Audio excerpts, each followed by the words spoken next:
Դիլիջանի պարզ լճին հարող տարածքն այսօր մարդաշատ էր։ Վարչապետի գավաթ թիմային խճուղավազքի մրցաշարի մեկնարկից րոպեներ առաջ աշակերտները պատրաստվում էին։ Նախավարժանքն ընթացավ խիտ մարախուղի ընկերակցությամբ։ Եղանակային պայմանները սակայն չազդեցին դպրոցականների տրամադրության վրա։ Ասում ենք, որ պետք է հաղթենք, մենակ տրամադրված ենք դեպի հաղթանակը։ 11 թիմ յուրաքանչյուրի կազմում 7 աշակերտ հաղթահարեցին 5000 մետր մրցատարածություն։ Եզրափակչին մասնակցում էին հանրապետության դպրոցների լավագույն թիմերը, որոնք հաղթող էին ճանաչվել մարզային եւ համայնքային փուլերում։ Խճուղավազք առաջինը հաղթահարեց Կապանի թիվ 9 ավագ դպրոցի աշակերտ Արամ Հարությունյանը։ 14 րոպե 51 վայրկյանում նա կարողացավ անցնել 5 կիլոմետր երկարության վազքուղին, ասած գրանցել է իր անձնական ռեկորդը։ Չէի սպասում, որ կգնեմ առաջի տեղը, շատ ուրախ եմ։ Իդեպ հենց Արամ Հարությունյանի թիմն էլ մրցաշարում հաղթանակ տարավ։ Սա Սյունիքի առաջին հաղթանակը չէր, 4-րդ անգամ անընդմեջ դպրոցականների խճուղավազքում մարզն առաջինն է։ Այնքան երջանիկ ենք,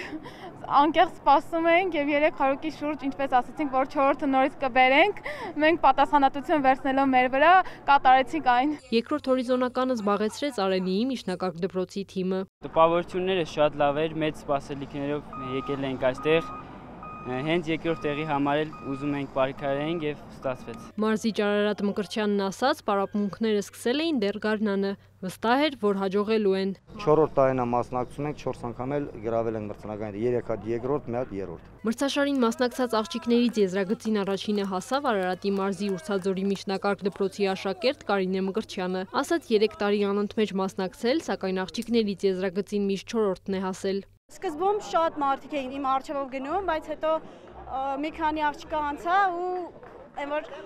մարզիչս էլ առաջացավ, ինքն էլ սկսեց ինձ դուխ տալ, կոպիտ ասած, ինքը ինձ ոգեշնչեց, որ ես գնամ առաջ։ Ուրցաձորի միջնակարգ դպրոցի թիմը զբաղեցրեց 3-րդ հորիզոնականը։ Մրցաշարի ողջ ընթացքին հետևեց երկրի ղեկավարը։ Նիկոլ Փաշինյանը շնորհավորելով ներկաներին հերթական մրցաշարի առթիվ նշեց, ամեն տարի մասնակից դպրոցների եւ աշակերտների թիվն աճում է։ Վարչապետը ներկայացրեց նաեւ առաջիկա ծրագրերը, մասնավորապես այս տարվանից նախատեսվում է լողի մրցաշարն անցկացնել դպրոցականների ձևաչափով, լողավազաններում։ Համայնքների համար, երեխաների համար, ուսուցիչների համար ուզում ենք, որ զուտ դասապրոցեսից դուրս դպրոցը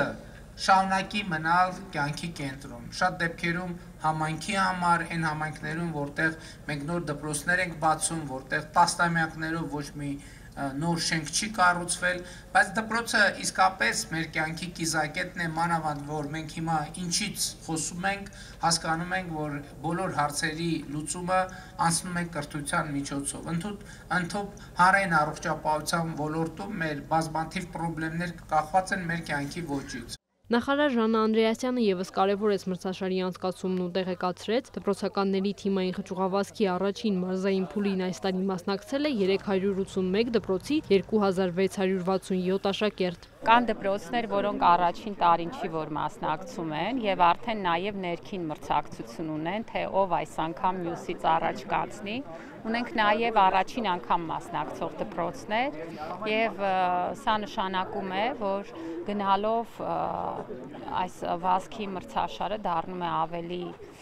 տարածված մեր դպրոցների շրջանում։ Մրցաշարի առաջին տեղը զբաղեցրած դպրոցը ստացավ 4 միլիոն դրամ, երկրորդը 2 միլիոն 500 հազար, երրորդ տեղը 1 միլիոն 500 հազար դրամ։ Առաջին տեղը գրաված թիմի ֆիզկուլտուրայի ուսուցիչը արժանացավ 700 հազար, իսկ թիմում ընդգրկված 7 աշակերտներից յուրաքանչյուրը 150 հազարական դրամի։ Երկրորդ եւ երրորդ տեղերի համար սահմանված էր համապատասխանաբար 500 հազար դրամ ուսուցչի, 100 հազարական դրամ աշակերտների, 300 հազար դրամ ուսուցչի եւ 75 հազարական դրամ աշակերտների համար։ Վարչապետի գավաթի մասնակիցների հետ երկրի ղեկավարը նաև մրցաշարից առաջ էր հանդիպել, քննարկել մրցաշարի կազմակերպմանը ձևաչափին վերաբերող հարցեր։ Մասնակիցները կիսվել էին տպավորություններով եւ ընդգծել, որ դպրոցականների շրջանում առկա է մրցաշարին մասնակցելու մեծ հետաքրքրվածություն։ Քրիստինե Թորոսյան, Հովհաննես Քյոսեյան, Կիրակնորյալ լուրեր։